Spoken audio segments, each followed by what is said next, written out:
नमस्कार दोस्तों। आज हम कक्षा 3 गणित की कार्यपुस्तिका का कार्यपत्रक 1 हल करेंगे। इस वर्कशीट में हम चित्रों को देखकर समझेंगे कि चीजें कहाँ रखी हैं, बड़ी या छोटी कैसी दिखती हैं और दूरी के कारण चीजें हमें अलग क्यों दिखाई देती हैं। तो चलिए शुरू करते हैं। प्रश्न 1 है, चित्रों को देखकर नीचे दिए गए प्रश्नों के उत्तर दीजिए। पहला है, पक्षी पेड़ के ऊपर बैठा है या नीचे? उत्तर है, पक्षी पेड़ के ऊपर बैठा है। पक्षी पेड़ की शाखाओं पर बैठता है और शाखाएं ऊपर होती हैं, इसलिए वह ऊपर है। दूसरा है, कप मेज के नीचे रखे हैं या ऊपर? उत्तर है, कप मेज के नीचे रखे हैं। चित्र में कप जमीन पर दिख रहे हैं, इसलिए वे मेज के नीचे हैं। तीसरा है, मेज के ऊपर क्या रखा है? उत्तर है, मेज के ऊपर किताबें रखी हैं। मेज पर साफ दिखाई दे रहा है कि किताबें रखी हैं। चौथा है, बिल्ली और खरगोश पेड़ के ऊपर हैं या नीचे? उत्तर है, बिल्ली और खरगोश पेड़ के नीचे हैं। दोनों जानवर जमीन पर बैठे हुए दिख रहे हैं, इसलिए वे नीचे हैं। पांचवा में, पुस्तकों की संख्या कितनी है? उत्तर है, पुस्तकों की संख्या 8 है। मेज पर रखी किताबों को गिनने पर 8 किताबें दिखाई देती हैं। छठा है, कागज की नाव जहाज के मुकाबले कैसी है? उत्तर है, कागज की नाव छोटी है। जहाज बहुत बड़ा होता है और कागज की नाव उससे काफी छोटी होती है। सातवां में, कागज की नाव को आप पानी से भरे टब में चलाना पसंद करेंगे या बड़े समुद्र में, और क्यों?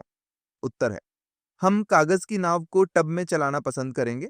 टब का पानी शांत होता है और उसमें लहरें नहीं होती, इसलिए नाव सुरक्षित रहती है। समुद्र में तेज लहरें होती हैं जिससे नाव डूब सकती है। आठवां है, यदि टब को कागज की नाव के मुकाबले देखा जाए तो टब नाव से छोटा है या बड़ा?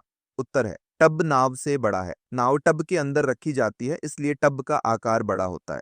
नौवां है, जब आप प्लेटफॉर्म पर खड़े होकर दूर से आती हुई रेलगाड़ी को देखते हैं तो वह कैसी दिखाई देती है? उत्तर है, वह छोटी दिखाई देती है। दूर की चीजें हमें हमेशा छोटी दिखाई देती हैं। 10वां में, जैसे जैसे रेलगाड़ी चलकर आपके पास आती है उसके आकार में क्या बदलाव महसूस होता है? उत्तर है, वह बड़ी महसूस होती है। जैसे जैसे रेलगाड़ी पास आती है वह हमें बड़ी दिखाई देने लगती है। 11वां है, क्या चलती हुई रेलगाड़ी का वास्तविक आकार सच में बदल रहा है? उत्तर है, नहीं, उसका वास्तविक आकार नहीं बदलता।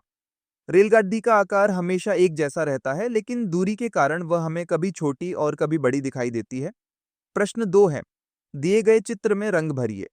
जो पतंगें आसमान में ऊपर उड़ रही हैं, उनमें लाल रंग भरिए। जो पतंगें नीचे छत पर पड़ी हैं, उनमें बैंगनी रंग भरिए। ऊपर उड़ती पतंगें आसमान में दिखाई देती हैं और नीचे वाली पतंगें छत या जमीन पर पड़ी होती हैं, इसलिए उन्हें अलग-अलग रंगों से पहचानना आसान होता है। आज हमने सीखा कि चीज़ों की स्थिति, आकार और दूरी के कारण वे हमें अलग-अलग दिखाई देती हैं। अगर आपको यह वीडियो पसंद आया हो तो इसे लाइक करें और चैनल को सब्सक्राइब करें। पढ़ते रहिए, सीखते रहिए। धन्यवाद।